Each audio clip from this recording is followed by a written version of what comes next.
Welcome everyone to the Top 10 Project. This is going to be the Top 10 Project for 1984. I'll explain what I do and then we'll get into it. So, this is a monthly stream I do where I go out of my way to watch 5 movies from a year that I haven't seen before, and then I'll update my top 10 and I'll reveal my top 10 and we'll see if any of those 5 make it into that. And at the end of the show, I also get a score for the year and compare it to other years and kind of form a year ranking as we go. A league table, if you will.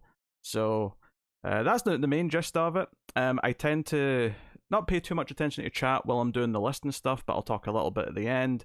And if there's any super chats or anything like that, I'll answer those and thank those at the end as well. So this year is 1984, and obviously the chat also submitted their list, so I'll be revealing the results of that after my top 10 as well. So we'll get into it. Let me just get over to my right screen here, and I'll explain the 5 movies that I watched from 1984 that I hadn't seen before. So here we go. First up, I watched a film called Crimes of Passion, and this is directed by Ken Russell.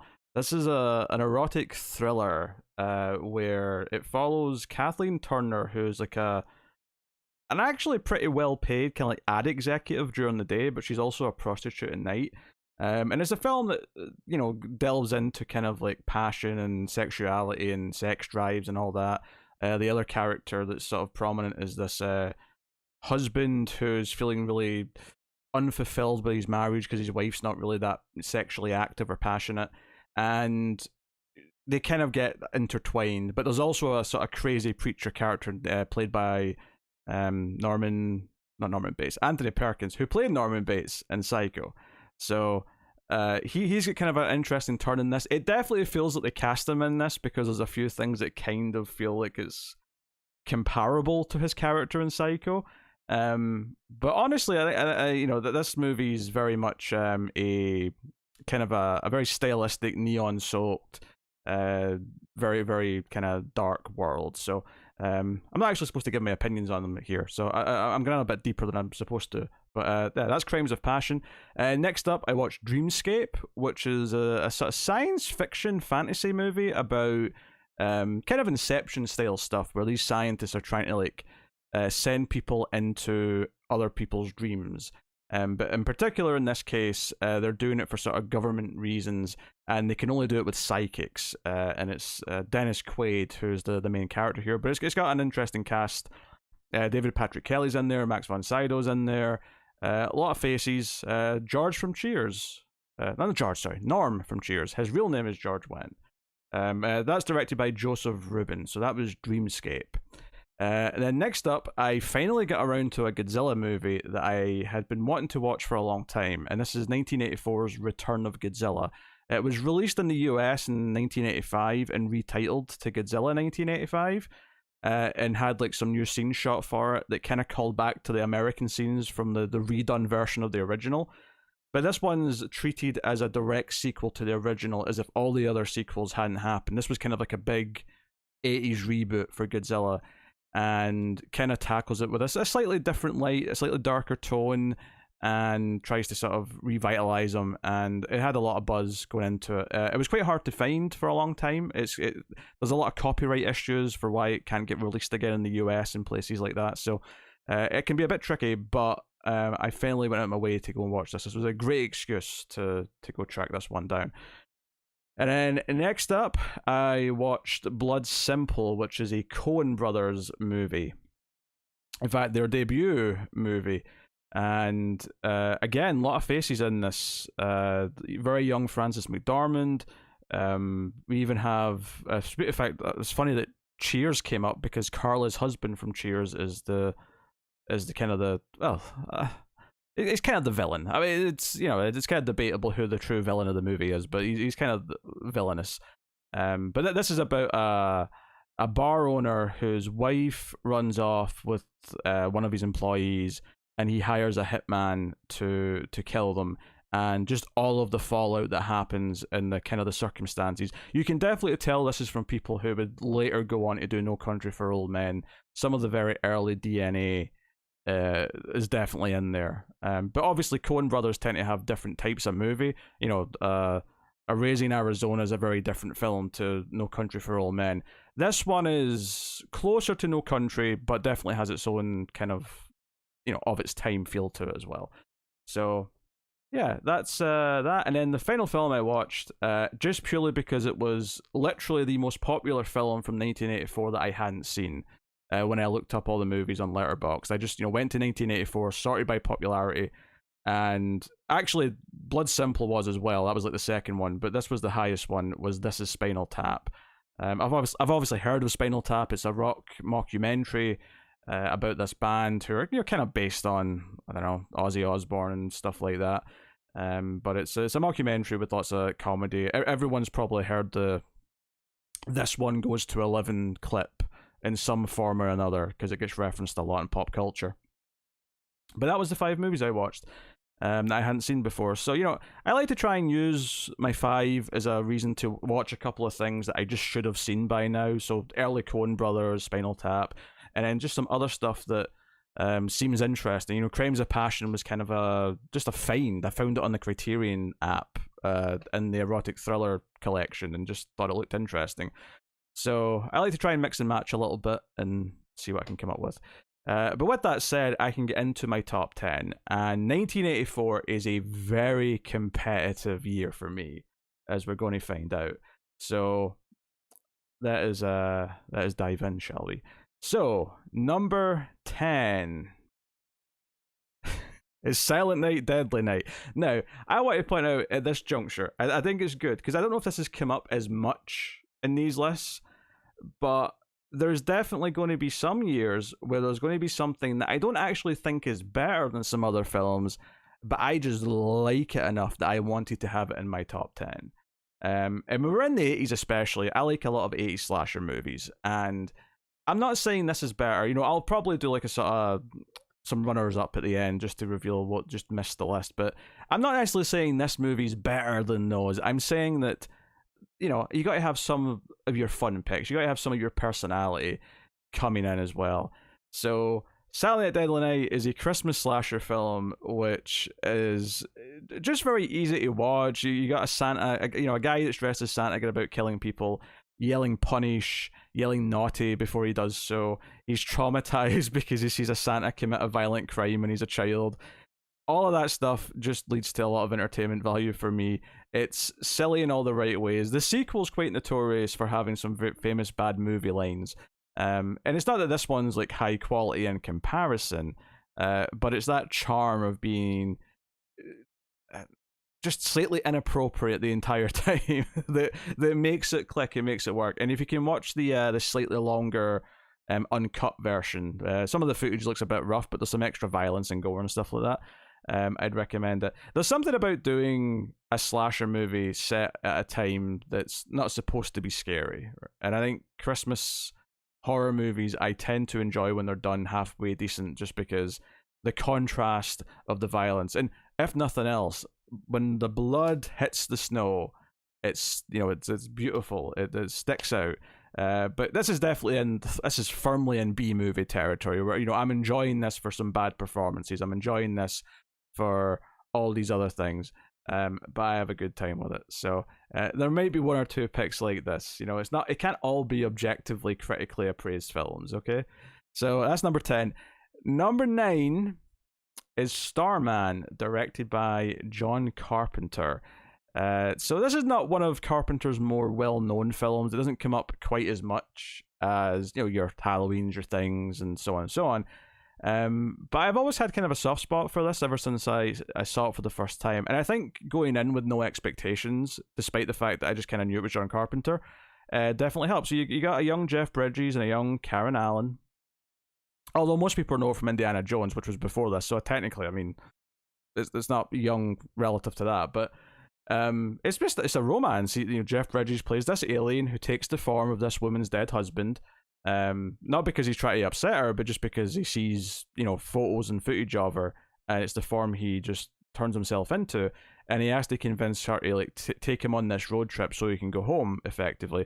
So it's a road trip movie it's a romance, and it's got a really good score. I think the music's really memorable, and has this kind of almost like epic romantic quality to it. And it's a very nice film from a director who you don't necessarily associate with doing nice films. He usually does, you know, either scary or badass or edgy things, and this is like just this really heartwarming romance about a woman finding a second chance at love with someone who looks like her dead husband but isn't really her dead husband, but finding some magic there anyway.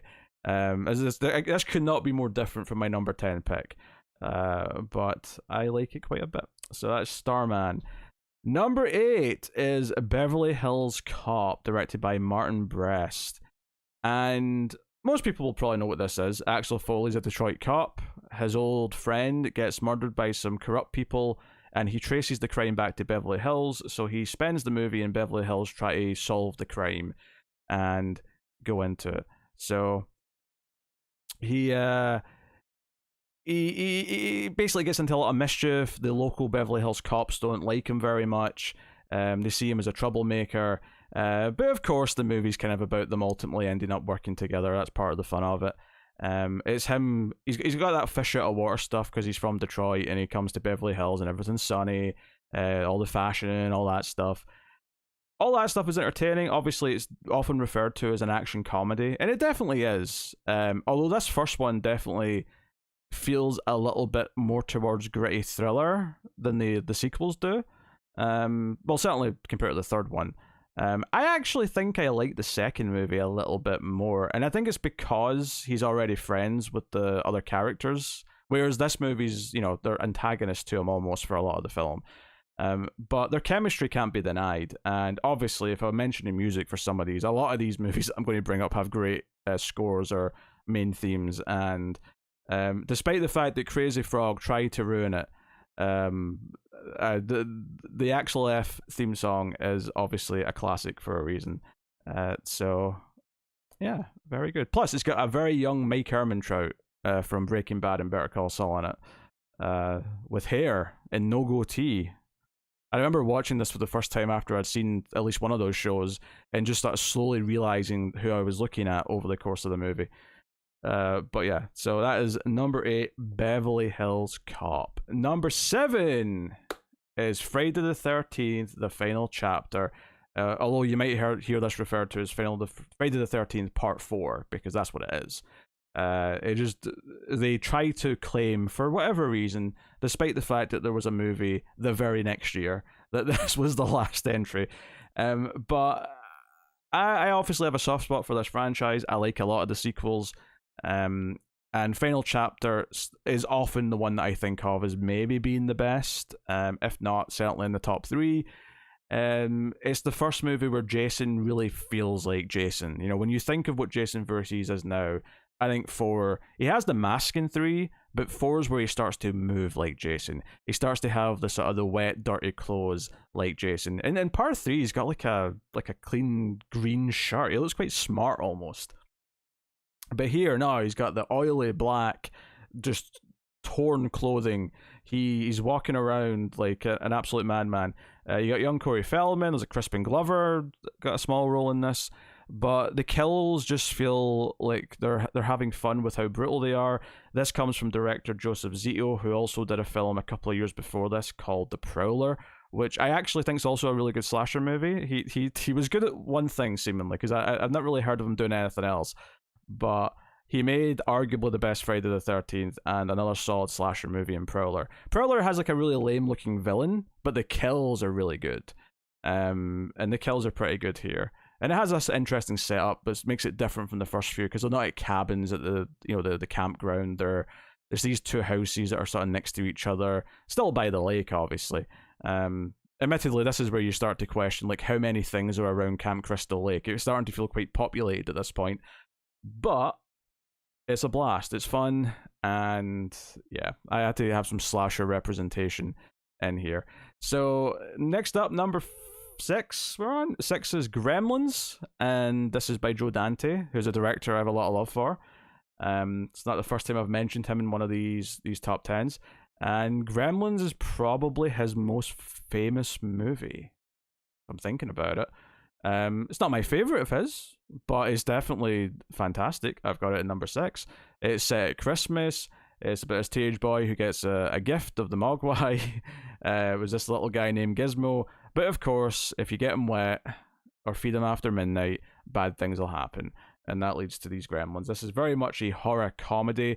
Although I think when you go back and watch the first one, I think 2 is definitely way more of a comedy. The first one does actually take itself relatively seriously as a horror film. Yeah, the gremlins do some like antics and stuff, but the big thing with this is that it's got a cool setting, the small town Christmas vibe, great stuff. So this is the second Christmas movie we've had so far. But it also has all the prosthetics and animatics, the puppets and stuff for the gremlins themselves. That's great. There's a lot of memorable moments with them. You have Judge Reinhold and Phoebe Cates in there and sort of memorable small roles. And of course, Dick Miller, who's a regular for Joe Dante. But it's a really likable group of characters. Like even like the main guy Zach, like his family, his dad's this like inventor who's making all this cookie stuff. They're all very likable. It's like a really likable set of characters, barring the ones that are supposed to be dicks. And you enjoy them getting harassed by the gremlins because they deserve it. Horror movie rules. But it gets quite chaotic, and I think every time I go back and watch it, I always forget just how much the town feels like it's post-apocalyptic in the last act because the gremlins have completely taken over, and it's always a fun time. And also, it ruined Santa Claus for many children in the 80s and probably 90s too. So, Gremlins is excellent, and there you go. My number 5 is A Nightmare on Elm Street, the original Elm Street film directed by Wes Craven. You probably know the premise to this one. Freddy Krueger is a serial killer, a slasher villain, but he only kills you in your dreams. So the movie is about the main characters trying to not fall asleep, because if they fall asleep, Freddy can get them. What's so good about this is just how much it taps into like a children's idea. Like Tremors from 1990 is such a good movie because it's basically just the game of the floor is lava and we can't touch the floor, and they turned a movie out of that with Tremors. A Nightmare on Elm Street is just when you're a kid and you're like determined not to fall asleep, it's a movie that turns that into a horror movie plot and gives them a reason to not fall asleep and gives you this memorable Robert Englund performance as Freddy Krueger. It's very hot, by the way. It's very clammy and I'm sweating here. But it's got a memorable score, like a lot of these films have. The 80s was just so good for movie scores for some reason. But it's a very, very distinct main theme that you can hum at the drop of a hat. But what I love about the good Elm Street movies, it's not just the first one that this goes for, but the first one has it as well, is that it spends its time setting up the rules. And when you're dealing with something supernatural, I do like having rules. I like having rules to say, this is how this works, these are the obstacles that the characters face. But it always feels like, despite of how powerful Freddy is, that there might be some rules that you can exploit to win. And watching the main character, Nancy, played by Heather Langenkamp, tackle that, try and outsmart him, try and deal with everything. Obviously, speaking of actors, John Saxon's in there as her father. He's nice to see. It makes for a very compelling narrative that just, it's a very well-paced film that is iconic for all of its great ideas, but like honestly, on top of everything else, it's just really well orchestrated. And by the end of the film, like Nancy might be the best final girl in any horror movie because she's the one that I remember the most out of any character. And I think part of that is because of how proactive she has to be and how much she has to outthink the killer. It's not just running away. There's more to it. There's planning, there's preparation, there's all these things. So yeah, it's excellent. Nightmare on Elm Street, probably surprising no one. Number 4 is Ghostbusters. Again, I mean, not all of these are going to be surprise, quirky Peter only picks, obviously. Ghostbusters it's incredibly entertaining, it's funny, it's witty. It features some of the best comic actors of the time period. Bill Murray is basically unstoppable. Almost everything that comes out of his mouth in this movie is pretty funny. The cast is just completely stacked. You've got obviously Sigourney Weaver, in between Alien and Aliens, no less. lots of supporting character actors, all these things. It's so quotable. There's so many lines from Ghostbusters that I'll just whip out at a moment's notice. You know, this man has no penis. What about the Twinkie?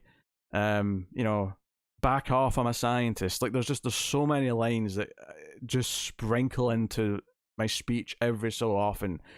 And it's just incredibly witty. And what's so funny about it is obviously I loved this growing up. I mean, I think when you grow up, and the reason why they made a cartoon is because it does appeal on like a kid-based level of like, oh, it's like a team of superheroes who go and exterminate ghosts, you know, like firefighters. That's appealing. It's like firefighters, but even cooler because it's ghosts.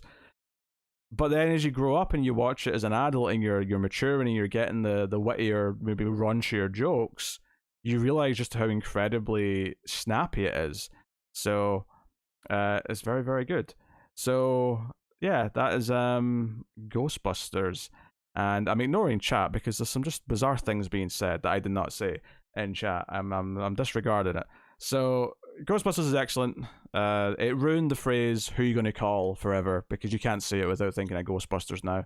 Even if it's an innocent question that has nothing to do with ghosts and being afraid of them, you can't say who you're gonna call because your mind wants to scream Ghostbusters. It just does. So obviously it was a pop culture phenomenon. It's something that Sony are still trying to milk to this day, and whatever. But that doesn't diminish how great that original movie is and how much of a lightning in a bottle it is. And even just having things like the Ecto-1, like, you know, the cool car design. I don't care about cars, but the Ecto-1's cool. So there you go. That is number 4. Number 3 is Body Double. This is directed by Brian De Palma, and it is very much his homage to Rear Window, which is a phenomenal film as well, might I add. But this is about a man who is hired to spend some time in this like apartment / penthouse, whatever it is, and to spy. It's not even paid to spy, I don't think. I think I'm misremembering that. I think he is just meant to be house sitting, but he ends up watching through the telescope or binoculars this attractive woman who's in a building like across the way, and she's like, you know, it's Brian De Palma, so it's a little sleazy. It's, you know, it's this sexy woman in her underwear, and she's putting on a bit of a show, almost to the point where it's ridiculous. Like, why is she doing this? But it actually does make sense. There's a reason for it. I can't say it. It's a spoiler, but everything is paid off by the end of the movie. But it's effectively, you know, this thing where the main character witnesses her murder and starts to try and investigate it, and it's just full of great suspenseful sequences with phenomenal cinematography, chase sequences, there's twists, there's turns, it's like, and it's oozing atmosphere. You know, I saw this for the first time like 5 or 6 years ago and was just kind of floored by it because I was like, this is amazing, and it made me want to like just go and find all the Brian De Palma films that I hadn't seen, or even revisit ones that I had seen, to just like, it was, you know, is he always this good? And sure enough, one of the films that came up on the first list I did for 1976 was Carrie. Carrie was a movie that when I saw this, I remembered thinking was just okay, but when I watched it again after this, I was like, you know what? That was freaking excellent. And De Palma, when he was on, was doing fantastic things. He very much was like the sleazy 70s 80s answer to like Hitchcock. He was, you know, his inspirations were on his sleeves, but like he was so good at it, and his films were almost always compelling to me. Obviously he lost his way as he went on into later films, like many directors do, and there's, you know, the odd one sprinkled in that I'm not as fond of, but he made a lot of great stuff, and Body Double is up there, like, for me, for Brian De Palma films. Like, I really loved it. I mean, it probably helps that Rear Window is my favorite Hitchcock movie, so maybe there's something about this premise that just inherently like works for me. Also has very memorable music, and in fact, it got used in the Sam Esmail show Homecoming. They used the main theme from this in one of the episodes, and I remember watching that episode and just being like, what's this music from? I recognize this. I know what this is from something. And then it clicked what it was, and I was like, oh, that's Body Double. So I like Body Double a lot, if that was not obvious. So that is number 3. Number 2 is Paris, Texas, directed by Wim Wenders. This is a phenomenal film that when I saw it about a decade or so ago, no, it's probably about 13 years now. I'm definitely over a decade at this point. It just completely hit me in a way that was, because it's just a drama. It's a drama starring Harry Dean Stanton, who is basically wandering through part of the US, and he's kind of abandoned his son, and I think it's his brother, played by oh god, his name from Tara loves this guy, Dean Stockwell. That's the one, Dean Stockwell. He kind of like convinces him to sort of reconnect with his son a little bit, but we don't really understand why Harry Dean Stanton's wandering around and why he's sort of disconnected from the world. And the movie kind of ultimately is about him trying to find his estranged wife who left him. And you don't really know what went down for most of the movie, but it all bubbles up. And I'll say this as best I can without spoiling anything, but it all bubbles up to when he eventually finds her, and we get the last, like, say 20 minutes of the film. It is one of the best final segments of a film that I have ever seen. And it's, you know, it is a drama. All it is, it's basically just a monologue. But the monologue that Harry Dean Stanton gives in the final 20 minutes of this film was like, I was enjoying the movie. I was intrigued by the plot and the character drama and like what was going on. But the final 20 minutes like really got to this core. It was this emotional performance, and it's one of those movies as well where about halfway through you realize why it's called Paris, Texas, because they never go to Paris, Texas in the movie, but you realize when something comes up why it's called that. Kind of like in Silence of the Lambs when he says, oh, this is about the streaming of the lambs, you sort of realize, oh, I get what the title is now. This movie kind of has that as well, and it's all baked into who the character is. But it's a beautiful film that examines a character and how they feel about their past and what they want to fix. And I'm just trying to like talk around anything too specific here, but it's phenomenal. It is just straight up one of my favorite films in general. I highly recommend Paris, Texas. It's basically a masterpiece. And the fact that I'm saying that, and this is number 2, this is not number 1, this is number 2, and I just said it's a masterpiece, which means number 1 therefore also has to be a masterpiece in my opinion, and number 1 is The Terminator. This is surprising absolutely no one. Everyone knows I love Terminator. This is one of these movies where I didn't realize until I was older just how much it defined a lot of my taste. Like, I grew up watching Arnold movies and watching action movies and stuff like that, but The Terminator has only gotten better as I've gotten older, and I've been able to appreciate it. And it's not because it's like doing, I mean, obviously there's deeper themes and stuff that I've appreciated more as I've gotten older and like thought about movies and analyzed them and looked at them in a more just mature way. But even just looking at what I liked about it when I was younger and how much that's influenced like my taste in a lot of things, the fact that he's this unstoppable killing machine, that kind of extends to my liking things like slasher movies and like stuff like Halloween, because they're unstoppable killing machines. Not literally, but in essence they are. My love of science fiction and time travel and cyberpunk and all these things, they're all kind of seeded here. And robots, all of these things are here. And The Terminator is just oozing atmosphere. These like, rainy nights in LA that this movie kind of takes place over, the grittiness of it, the tone is just immaculate. Arnold was, he may not be the world's best actor, but he was born to play this role. Michael Biehn and Linda Hamilton are great. Obviously, this is directed by James Cameron, and the pacing in The Terminator is perfect. The way it does its exposition, the way they use a tiny budget to give you this vision of this like post-apocalyptic like future man versus machine war, all of that stuff, just like it captivated my imagination as a kid. It captivates me now as an adult. And when I look at it, I appreciate it for what is on the screen as a final story, but I also appreciate it as just what they achieved with filmmaking and what they did with so little. And I really don't know how much more I can say. Obviously, we've reviewed it on Ace. You can go and see my full like 2-hour opinion on it. But I think fundamentally, I would just say that there are, I think for everyone there is a list of, maybe 5, 10, dozen movies, whatever it may be, that you would maybe say define your taste as a person. That were instrumental milestones in defining the type of stories that you like and the type of worlds and feelings that you like in your fiction.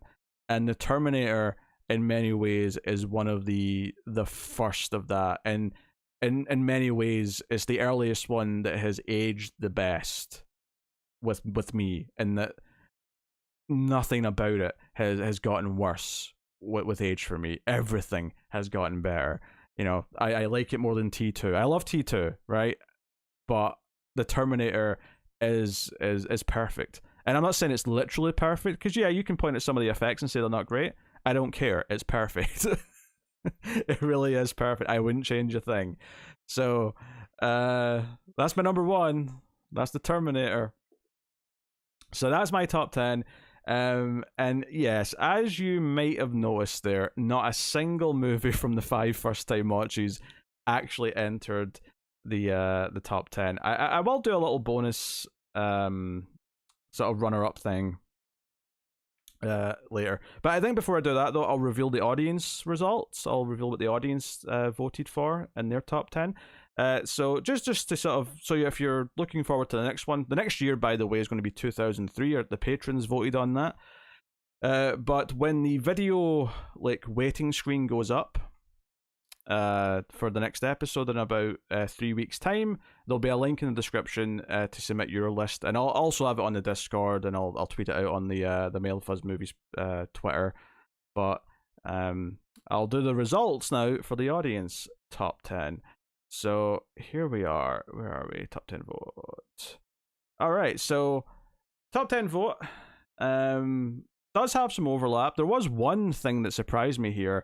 Obviously, there's some different movies, but there was obviously the obvious picks are there as well. Number 10 was Top Secret, a movie that I have never seen. Number 9 was Romancing the Stone. Number 8 was This Is Spinal Tap. Number 7 is Beverly Hills Cop. Number 6 is A Nightmare on Elm Street. Number 5 is The Karate Kid. Number 4 is Paris, Texas. And that's the one that surprised me. I really didn't think enough of the audience watching had seen Paris, Texas. I was pleasantly surprised to see it get some votes. Number 3 is Gremlins. Number 2 is Ghostbusters. And number 1 is The Terminator. So definitely some of the higher up entries there agreeing quite closely with me.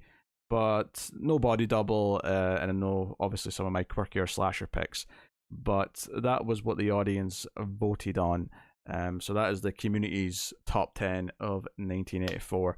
So if I go back to my top 10, where are we here? So obviously, as per usual, I've got obvious ratings for all of them out of 10. And I will work out the score for these for the year based on these ratings. So just to remind everyone, my rating system or my score system is simply take the average of the numbers and then add on 3 bonus points for each movie rated 10, and then 1 bonus point for each movie rated 9 or 9.5. So as you can see here, I've got 2 10s, so that's 6 bonus points for those two, between those two, I should say. And then another couple of bonus points for the 2 9s that are there as well. So that all comes out to 16.55 is the score based on the top 10 project system for 1984, which, as you can see, slots it in at the top of the list. That is defeated 1976 for me, and is now the number 1 year that we have done so far. I'm not really surprised. 1976 was very strong, and I did think there was a chance that me having a couple of slasher movies, which, as you might have noticed, I didn't have them rated super high. I still had reasonably realistic numbers attached to them. In fact, for the first time, I don't think my ratings were in order. I had a 7.5 above an 8 because, I'm not silly. I understand that, Beverly Hills Cop is better than Friday the 13th Part 4, but I like it more, so I had it higher. But that said, though, 2 10s was hard to argue with, and 1984 is just such an important year for cinema for me. So That is how the ranking looks. So like I said, next month is going to be 2003. So look forward to that. Different era, different decade that we've not done yet, and we'll see what that amounts to. But I did say I was maybe going to give some runner-ups just to fill out some of these things, because I do think it's important to point out that 4 of the 5 of the things that I watched are all in the next 10.